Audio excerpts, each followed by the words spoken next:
रंगनाथ की निकली रथ यात्रा 60 फीट ऊंचे रथ पर विराजमान हुए। 5 किलोमीटर की दूरी 6 घंटे में पूरी। 4 लाख भक्त जुटे। उत्तर भारत के बड़े रंगनाथ मंदिर से रविवार को रथ यात्रा निकाली गई। भगवान रंगनाथ, विष्णु जी, माता गोदा लक्ष्मी जी 60 फीट ऊंचे और 10 टन वजन के चंदन की लकड़ी से बने रथ में विराजमान होकर भक्तों को दर्शन दे रहे हैं। पाकिस्तान में 18 जिलों के सीवेज सैंपल में मिला पोलियो वायरस। इस साल पोलियो के 6 केस मिल चुके। पिछले साल 74 मामले दर्ज किए गए। पाकिस्तान नेशनल हेल्थ इंस्टीट्यूट ने देश के 18 जिलों से इकट्ठा किए गए सीवेज सैंपल में वाइल्ड पोलियो वायरस टाइप 1 का पता लगाने की पुष्टि की है। ये नमूने पाकिस्तान के सभी 4 राज्यों की अलग अलग सीवेज लाइन से जमा किए गए थे। हैदराबाद बनी T20 में सबसे ज्यादा 250 प्लस स्कोरिंग टीम। SRH ने तोड़े कई रिकॉर्ड। पावर प्ले में बनाए 94 रन। आर्चर बने सबसे महंगे गेंदबाज। सनराइजर्स हैदराबाद और राजस्थान रॉयल्स के बीच रविवार को IPL 18 का पहला डबल हेडर खेला गया। पिछले सीजन की रनर्स अप रही SRH ने मैच 44 रन से जीता। गुजरात के पिता बेटी की अमेरिका में हत्या। शराब स्टोर खोलते आरोपी ने दोनों पर की फायरिंग। 7 साल पहले US शिफ्ट हुआ था परिवार। अमेरिका के वर्जीनिया में भारतीय मूल के पिता और बेटी की गोली मारकर हत्या कर दी गई। भारत को टीबी मुक्त बनाने के लिए मिलकर काम करें, राष्ट्रपति द्रौपदी मुर्मू ने की जनता से अपील। राष्ट्रपति द्रौपदी मुर्मू ने कहा कि टीबी यानी क्षय रोग ने दुनिया भर में करोड़ों लोगों को सामाजिक और आर्थिक रूप से प्रभावित किया है। उन्होंने सभी लोगों से मिलकर काम करने की अपील की है। संघ बोला, आक्रमणकारी मानसिकता वाले लोग देश के लिए खतरा। सनराइजर्स ने राजस्थान को हराया।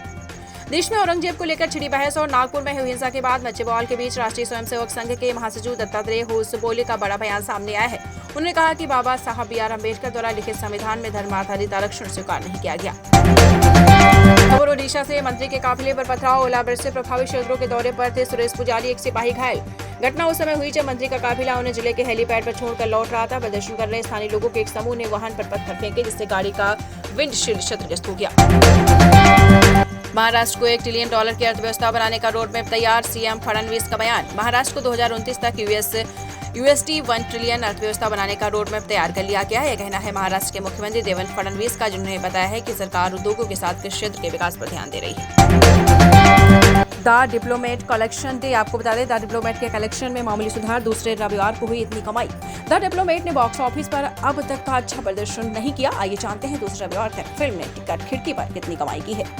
आपको बताते चलें, अभी तक उतनी कमाई नहीं कर पाई है। द डिप्लोमेट एक भारत पाकिस्तान संबंधों के पृष्ठभूमि पर आधारित एक वास्तविक घटना से प्रेरित फिल्म है।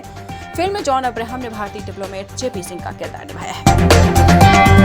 ब्रजभूषण बोले, सपा नेताओं के अंदर शुक्राचार्य की आत्मा घुसी। राणा सांगा विवाद पर कहा, अगर वो बयान वापस नहीं लिया तो रावण जैसा अंत होगा।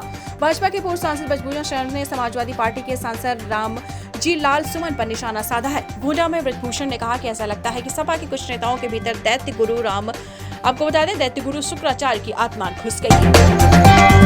संभल हिंसा में बड़ी कार्यवाही। शाही जामा मस्जिद के सदर को पूछताछ के बाद किया गया गिरफ्तार। संभल यूपी हिंसा मामले में कई घंटे की पूछताछ के बाद शाही जामा मस्जिद कमेटी के सदर एडवोकेट जफर अली को गिरफ्तार कर लिया गया। जफर पर भीड़ को उकसाने का आरोप है। वे इलाके में फोर्स तैनात कर दी गई है। फोन को इधर उधर न करें, चैट या डेटा डिलीट न करें। जस्टिस वर्मा को सुप्रीम कोर्ट का निर्देश।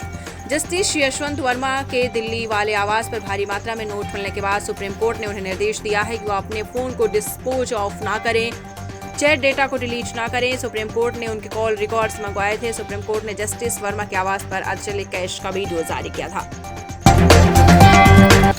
क्या कोई शादीशुदा शख्स लिव इन रिलेशनशिप में रह सकता है? अगर पत्नी शिकायत करे तो क्या होगा? सुप्रीम कोर्ट के वकील विकास नागवान ने बताया है कि शादीशुदा शख्स लिव इन रिलेशनशिप में रह सकता है, क्योंकि कानून में कहीं भी ऐसी कोई बाउंडेशन नहीं है। उन्होंने बताया है कि अगर पत्नी ने शख्स के खिलाफ शिकायत कर दी तब भी उस आदमी के खिलाफ कोई एक्शन नहीं होता है, क्योंकि कानून में इसका कोई प्रावधान नहीं है।